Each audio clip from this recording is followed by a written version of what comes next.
अस्सलामुअलैकुम। तो भाई आज की वीडियो में हमने पढ़ना है कि इलेक्ट्रॉन और होल सेमीकंडक्टर में क्या करते हैं और सेमीकंडक्टर में इलेक्ट्रॉन और होल्स कैसे आते हैं। सही है। देखो, इलेक्ट्रॉन कोई नई चीज़ नहीं है। इलेक्ट्रॉन वही चीज़ है जो कि आप इससे पहले पढ़कर आए हो। एटम के अंदर इलेक्ट्रॉन मौजूद होता है, ऑर्बिट के अंदर जो है वो घूम रहा होता है। सही है। जैसा कि आप अपने दोस्त के बारे में जानते हो ना, वैसे ही इलेक्ट्रॉन के बारे में आप अच्छी तरीके से जानते हो। मगर अब हम ये देखेंगे कि इलेक्ट्रॉन जो है वो सेमीकंडक्टर के अंदर क्या कर रहा होता है, सेमीकंडक्टर में इसकी क्या मसरूफियत होती है, या अगर थोड़ा आसान अल्फाजों में कहूँ तो सेमीकंडक्टर में इसकी क्या एक्टिविटी होती है। अच्छा, होल को समझ लो। देखो यार, होल का मतलब ये है कि जब कोई चीज़ चली जाएगी तो वहाँ पर खाली जगह रह जाएगी, उसको हम होल कहेंगे। फॉर एग्जाम्पल, ये इलेक्ट्रॉन है, ठीक है, ये इलेक्ट्रॉन है, ये क्या है आपके पास, ये इलेक्ट्रॉन है। अगर ये इलेक्ट्रॉन यहाँ से चला जाए और यहाँ पर आ जाए तो यहाँ क्या रह जाएगा, होल। सही है, होल। अच्छा, अब आपको अगर सेमीकंडक्टर में इलेक्ट्रॉन और होल को समझना है तो आपको समझना होगा एनर्जी बैंड थ्योरी को। एनर्जी बैंड थ्योरी इससे पहले हमने पढ़ी थी ना। एनर्जी बैंड थ्योरी क्या बता रही थी कि इंसुलेटर किस तरह से बिहेव करता है, कंडक्टर में इलेक्ट्रॉन किस तरह से जो है वो कंडक्शन बैंड में जाते हैं, फॉरबिडन गैप क्या होता है, ये सब हम एनर्जी बैंड थ्योरी में पढ़ चुके हैं, जिसे मैं प्यार से इलेक्ट्रॉन बैंड थ्योरी भी कहता हूँ। ये मैं इलेक्ट्रॉन बैंड थ्योरी मैं कह रहा होता हूँ। बेसिकली अगर आप बुक्स में या सर्च करोगे तो वो एनर्जी बैंड थ्योरी आपको मिलेगा। सही है, तो आपको एनर्जी बैंड थ्योरी पता है। अब एनर्जी बैंड थ्योरी के मुताबिक देखते हैं कि सेमीकंडक्टर में क्या हो रहा होता है। देखो, सेमीकंडक्टर कैसे बनते हैं। बेसिकली सेमीकंडक्टर आपके पास एटम से मिलकर ही बने होंगे ना। सही है, तो ये हो गया आपका वैलेंस बैंड।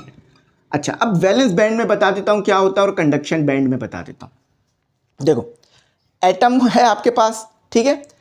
एक एटम का आउटर मोस्ट शेल, उसको हम कहते हैं वैलेंस बैंड या वैलेंस शेल कहते हैं ना, तो उसी वैलेंस शेल को वैलेंस बैंड कहा जा रहा होता है एनर्जी बैंड थ्योरी में। चलो मज़ीद डिटेल में समझ लो ताकि कॉन्सेप्ट का फील आ जाए। देखो, आपके पास एटम होता है, न्यूक्लियस होता है, उस न्यूक्लियस के बाद शेल्स आ जाते हैं आपके पास, KLMN शेल होते हैं। के शेल में भी इलेक्ट्रॉन है, KL शेल में भी इलेक्ट्रॉन है, M। अब M शेल वो आखिरी शेल है जिसमें इलेक्ट्रॉन है, उसके बाद जो शेल्स मौजूद हैं उसमें इलेक्ट्रॉन नहीं है। तो आउटर मोस्ट शेल कौन सा हुआ, M शेल। यहाँ देखो, ये आपका हो गया न्यूक्लियस, ठीक है, ये आ गए आपके शेल्स, ये आ गए आपके शेल्स, ठीक है। ये हो गया के शेल, ये हो गया के शेल, ठीक है, ये हो गया आपका L शेल, ये हो गया M। अब इलेक्ट्रॉन आपके पास मौजूद हैं बस L शेल के अंदर, तो L शेल क्या कहलाएगा, वैलेंस शेल या outermost shell. M shell नहीं कहलाएगा क्योंकि M शेल में इलेक्ट्रॉन ही नहीं है। तो वो शेल जिसमें आखिरी इलेक्ट्रॉन आपके पाए जा रहे हैं वो आपका आउटर मोस्ट शेल। तो समझ लो ये वैलेंस बैंड आ गया या वैलेंस शेल हो गया। सही है। अब एनर्जी मिलेगी, याद रखना, रूम टेम्परेचर पर, मैं फिर बोल रहा हूँ रूम टेम्परेचर, ठीक है। तो रूम टेम्परेचर पर क्या होता है कि यहां से इलेक्ट्रॉन निकलकर यहां चला जाता है। बेसिकली मैं एक दिखा रहा हूं, इस तरह बहुत सारे होते हैं। समझ में आई बात, हुआ क्या। अब देखो, यहां से इलेक्ट्रॉन चला गया तो यहां तो खाली स्पेस हो गई ना, इसी खाली स्पेस को, ये खाली स्पेस हो गई, इसी खाली स्पेस को बोलते हैं होल। और ये रहा आपका इलेक्ट्रॉन। समझ में आई बात, होल कैसे आया, इलेक्ट्रॉन क्या था। अच्छा, अब जब हमारे पास कंडक्शन बैंड में इलेक्ट्रॉन आ गया है, ठीक है, ये कंडक्टर लिखा हुआ है, कंडक्शन होता है। अगर आपके पास कंडक्शन बैंड में इलेक्ट्रॉन आ गया, इसका मतलब क्या है कि अगर आपने फील्ड अप्लाई की, इलेक्ट्रिक फील्ड अप्लाई की, तो अब आपके पास करंट फ्लो होगा, यानी ये इलेक्ट्रॉन इस तरफ आ जाएगा, ये इलेक्ट्रॉन इस तरफ चला जाएगा। सही है, समझ में आया। अब मज़ीद कॉन्सेप्ट को समझो और फील लो कॉन्सेप्ट का। देखो, सेमीकंडक्टर में आपके पास क्या है, हम सेमीकंडक्टर के ऊपर एनर्जी बैंड थ्योरी लगा रहे हैं जो इससे पहले हमने पढ़ी थी। एनर्जी बैंड थ्योरी ये बताती है कि आपके पास जो है वो कंडक्शन बैंड क्या है, वैलेंस बैंड क्या है, फॉरबिडन गैप क्या है। सही है, ये आपको बता देती है। अच्छा, अब साथ ही साथ आपको ये पता चलता है एनर्जी बैंड थ्योरी की मदद से कि यार कंडक्टर में, इंसुलेटर में और सेमीकंडक्टर में ये जो गैप होता है ना वैलेंस बैंड और कंडक्शन बैंड के दरमियान, ये कितना होता है याद रखना। इंसुलेटर होगा ना, यानी वो मटेरियल जिससे करंट फ्लो नहीं कर रहा, चाहे आप उस पर पोटेंशियल डिफरेंस दे ही क्यों नहीं रहे हो। तो इंसुलेटर में ये गैप बहुत बड़ा होता है।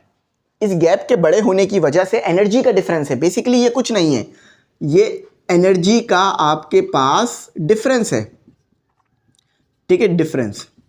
तो इसे हम कहते हैं फॉरबिडन गैप, फॉरबिडन गैप, ठीक है, फॉरबिडन गैप। तो सेमीकंडक्टर से पहले इंसुलेटर समझ लो, फिर सेमीकंडक्टर खुद क्लियर हो जाएगा।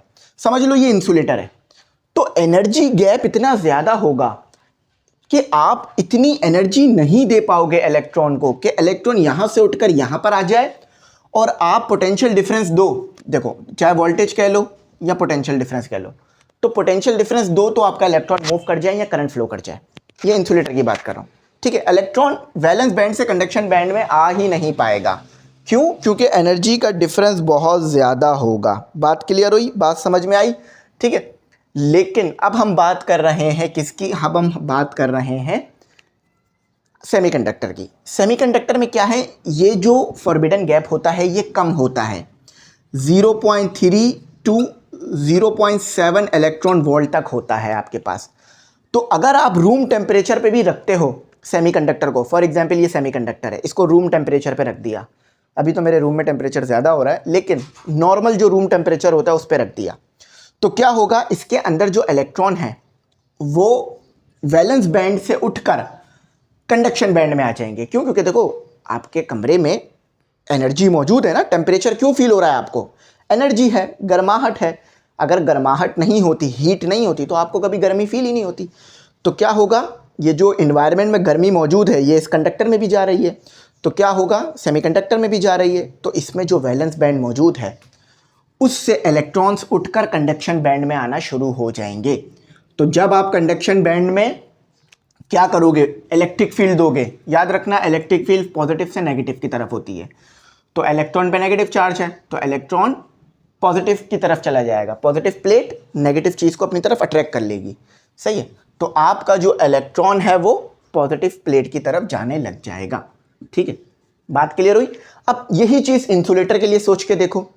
अब ये एनर्जी का डिफरेंस बहुत ज़्यादा है, 5 इलेक्ट्रॉन वोल्ट तक होता है ये, ठीक है, 5 इलेक्ट्रॉन वोल्ट तक होता है, 5 इलेक्ट्रॉन वोल्ट। तो आपके कमरे में इतनी एनर्जी नहीं है कि ये इलेक्ट्रॉन उन इंसुलेटर में, कंडक्टर या सेमीकंडक्टर की बात नहीं कर रहा, इंसुलेटर की बात कर रहा हूँ, तो आपके कमरे में इतनी एनर्जी नहीं है कि ये इलेक्ट्रॉन 5 इलेक्ट्रॉन वोल्ट की एनर्जी लेकर यहाँ आ जाए।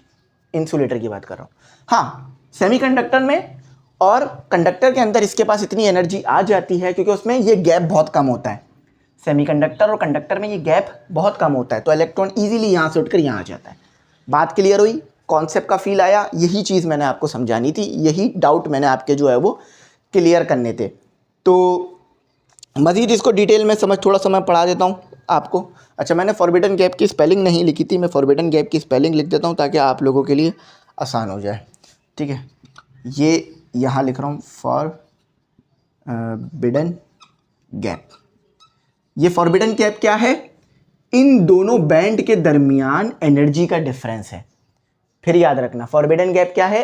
इन दोनों गैप के दरमियान एनर्जी का डिफरेंस। इस बैंड की एनर्जी कुछ और होगी, इस बैंड की एनर्जी की वैल्यू निकालो, कुछ और आएगी। फॉर एग्जाम्पल इस बैंड की एनर्जी की वैल्यू निकाल लेते हैं इंसुलेटर के लिए। अब वो आ रही है आपके पास, तसव्वुर कर लेते हैं कि 10 आ रही है, ठीक है, और ये 5 आ रही है, तो 10 - 5 आपके पास 5 आ जाएगा, सही है। तो ये बात क्लियर हुई? कॉन्सेप्ट समझ में आया? क्या है कि डिफरेंस होता है एनर्जी का। तो ये अगर इतना डिफरेंस दे दोगे तो वो इलेक्ट्रॉन यहाँ से उठकर यहाँ आ जाएगा, सही है। तो आई होप यहाँ तक आपको बात क्लियर हो गई होगी, यहाँ तक आपको बात जो है वो समझ में आ गई होगी। अब इसी चीज़ को थोड़ा इंग्लिश में भी पढ़ लेते हैं, उसके बाद हमारा ये टॉपिक क्लियर हो जाएगा। देखो क्या लिखा हुआ है, when an electric field is applied. जब इलेक्ट्रिक फील्ड हम अप्लाई करते हैं तो इलेक्ट्रिक करंट फ्लो करता है। इलेक्ट्रिक फील्ड क्या? पोटेंशियल डिफरेंस होगा जब भी तो इलेक्ट्रिक फील्ड आएगी ना।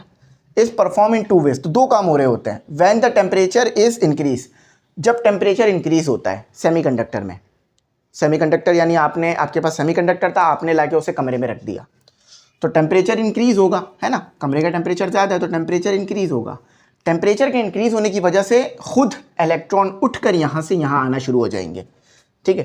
तो increase when then some valence electron enter into the conduction band, तो वैलेंस बैंड से इलेक्ट्रॉन उठ के कंडक्शन बैंड में आएगा, ठीक है, रूम टेम्परेचर पे, enter into the conduction band. अच्छा, फिर कंडक्शन बैंड में आने के बाद ये फ्री इलेक्ट्रॉन हो जाएगा, ये फ्री हो जाएगा, इलेक्ट्रॉन कह लो या फ्री कह लो, एक ही बात है, ठीक है। अब ये फ्री हो गया, फ्री यानी ये अब आज़ाद है। अब आपने इसको अगर पोटेंशियल डिफरेंस दिया तो ये यहाँ से उठकर यूँ चला जाना शुरू हो जाएगा। इंसुलेटर में ये काम नहीं हो पाता, क्योंकि इलेक्ट्रॉन यहाँ से निकल ही नहीं पा रहा होता, सही है।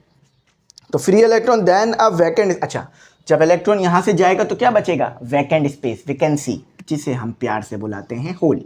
देखो सारा डाउट मैंने आपका क्लियर कर दिया, सारी चीज़ों को आपस में लिंक कर दिया, तो अब आपने परेशान और घबराना नहीं है और इसको समझना आसानी से है, ठीक है। तो चलो यहीं तक रखते हैं। आई होप मेरी बात समझ में आ गई होगी, ठीक है। उम्मीद है आपको लेक्चर समझ में आया होगा, ज़्यादा मुश्किल नहीं था, थोड़ा सा स्लाइटली मुश्किल है। Thanks for watching. अल्लाह हाफिज़। कीमती दुआओं में ज़रूर याद रखना।